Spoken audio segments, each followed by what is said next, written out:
Welcome to The Explainer. Sometimes a story comes across my desk that literally sounds like it was ripped straight from a Hollywood spy thriller. Except in this case, every single detail actually happened. Just picture this. It's September 15th, 2018. A wealthy, glamorous jewelry designer and socialite named Maria Adela boards a flight from her home in Naples, Italy, heading straight to Moscow.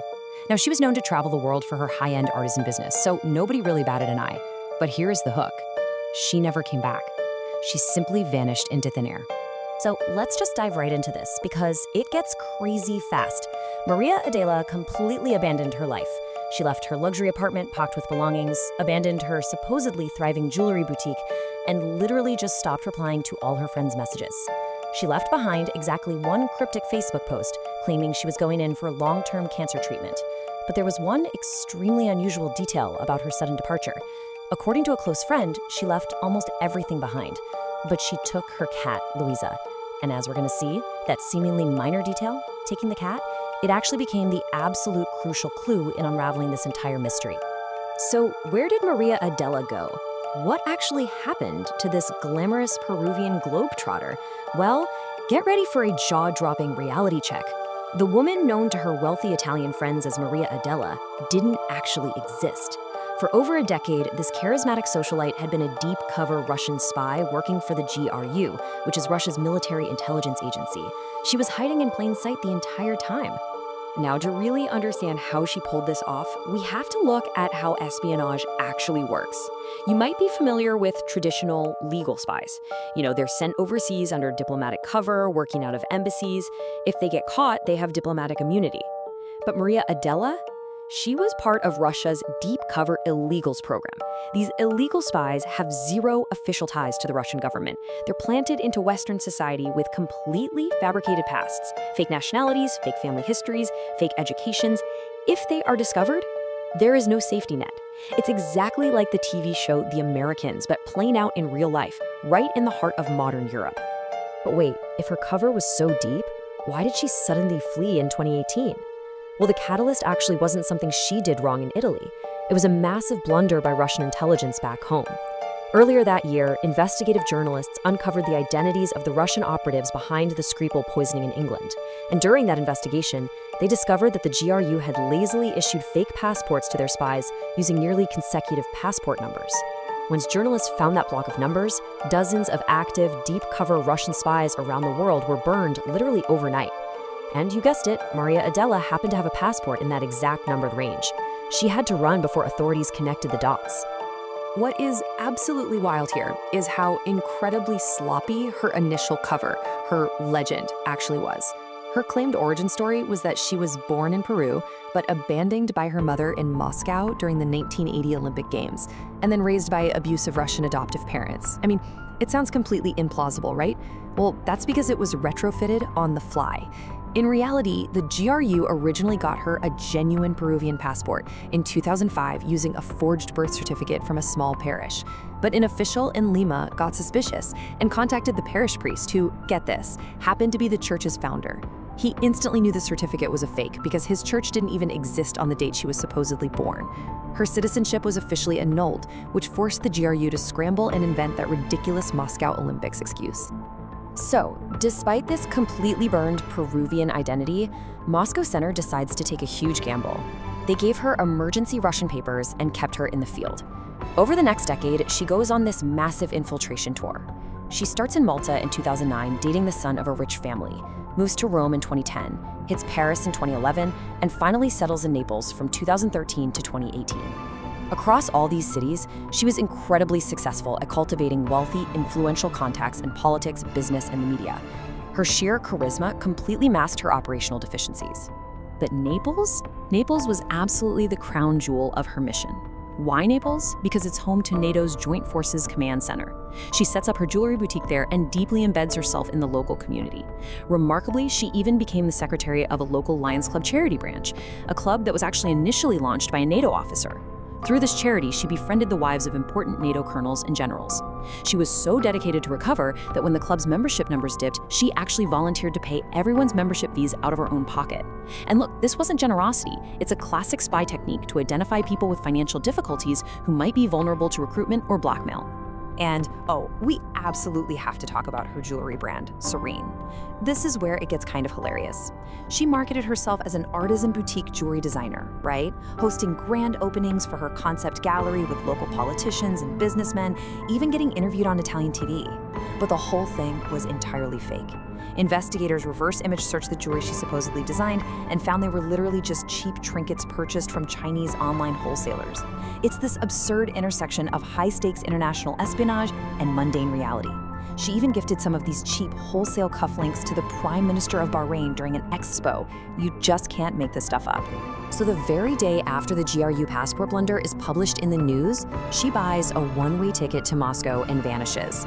Now investigators are facing a monumental challenge. How do you track down a digital ghost? I mean, she had completely scrubbed her existence. There were no public sightings of her face in Russia, no social media profiles under her old name, just a deafening digital silence. Well, investigators weren't just gonna give up.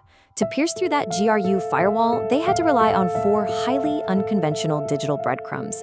Step by step, they used black market data, ancient databases, dating apps, and finally, a pet microchip to unmask her. Let's kick things off with that first breadcrumb. Investigators managed to get their hands on a Russian phone number Maria Adela used to book domestic flights, and they obtained the call records from the Russian data black market. They noticed she was receiving a ton of spam phone calls from a specific southern region in Russia called Krasnodar. See, in Russia, you often get local spam calls when your phone enters a new roaming region. It's a great reminder that even elite spies can't escape annoying spam callers, and those calls leave a digital trace. That was the first data point. Then they found a stray comment on one of her old Instagram posts from a woman located in Anapa, which is a town in that exact same Krasnodar region. So now you have 2 seemingly unrelated data points forging the very first link to her real life. Moving on, the second breadcrumb honestly required a massive stroke of luck.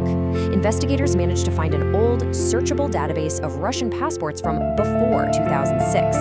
This was absolutely critical because it was from before the GRU would have scrubbed her real identity from the system.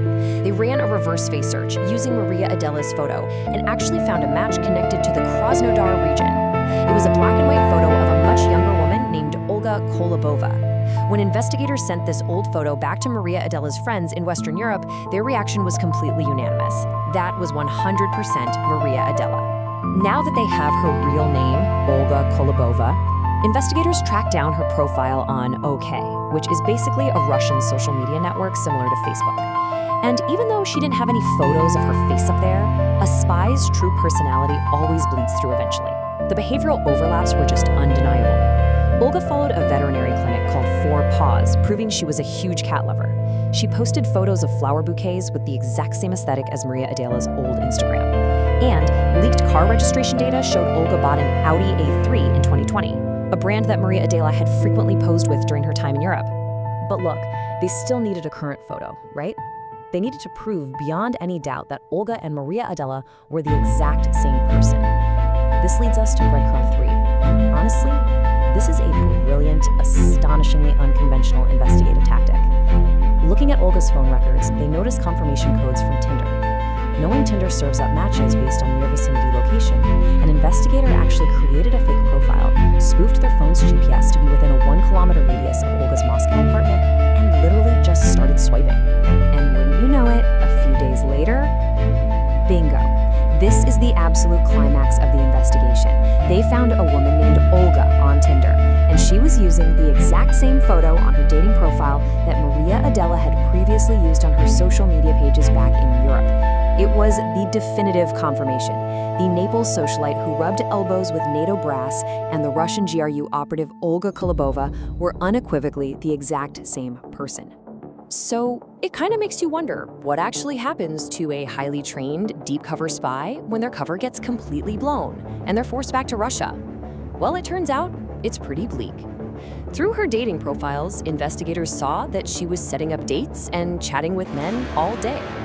She had this habit of sending photos of her legs to her matches, which accidentally revealed her workspace and full computer screens in the background. These photos, when cross-referenced with food delivery data, proved that this former glamorous globetrotter was now spending her days working a wildly boring desk job as an accountant at a Russian pension fund in Moscow. But investigators, they wanted one final, undeniable piece of proof, that fourth breadcrumb. Remember Louisa the cat? Every pet traveling from the EU to Russia needs a microchip. Well, investigators managed to get the Italian microchip number for Louisa. And in 2022, Russia introduced a voluntary animal ID registration system. Investigators accessed it, plugged in that microchip number, and it perfectly matched a pet registered to O. Kolobova in Moscow. The cat she simply refused to leave behind became the ultimate, indisputable forensic proof. And, this whole thing brilliantly illustrates the core takeaway from this explainer. The GRU can forge birth certificates, they can set up fake jewelry companies, and they can train operatives for years to infiltrate the highest levels of Western society. But at the end of the day, even the most highly trained operatives are ultimately unmasked by ordinary, relatable human traits. Her deep emotional attachment to her cat and just her basic human need to find a romantic connection on a dating app were the fatal flaws that shattered her meticulously crafted legend. Olga Kolobova wasn't just some rookie, she was a second-generation GRU officer. Her fake identity wasn't just a cover. For a decade, it was her reality. She was heavily embedded in circles containing NATO commanders, politicians, and business leaders. So I want to leave you with this chilling thought. We know how she was caught, and we know her real name. But what we may never fully know is the true extent of the damage she caused. What untold NATO secrets did she gather over those 10 years? And what exactly did she send back to Moscow before she boarded that flight and vanished? Thank you for joining me for this explainer, and keep questioning what you see in plain sight.